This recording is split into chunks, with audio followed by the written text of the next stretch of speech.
வளர்ந்து வரும் செயற்கை நுண்ணறிவு தொழில்நுட்பத்தில் அதிக கவனம் செலுத்த வேண்டும் என்று இசையமைப்பாளர் ஏ.ஆர். ரகுமான் வலியுறுத்தியுள்ளார். சென்னை ஐஐடியில் மெய்நிகர் தொழில்நுட்பத்திற்கான விருது இசையமைப்பாளர் ஏ.ஆர். ரகுமானுக்கு வழங்கப்பட்டுள்ளது. பின்னர் செய்தியாளர்களை சந்தித்த ஏ.ஆர். ரகுமான், உலகத்திற்காக இந்தியாவில் தயாரிக்கப்பட்ட படத்திற்காக தான் பிறந்த ஊரில் விருது வாங்குவதில் மகிழ்ச்சி அடைவதாக பெருமிதம் தெரிவித்துள்ளார்.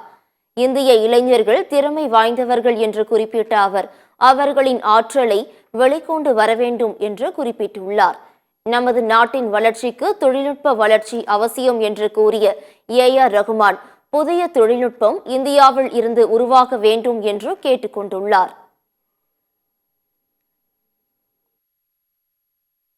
எக்ஸ்பீரியன்ஸ் வெளியே போகணுன்ற ஆதங்கத்தில் பண்ணுது. அதுக்கு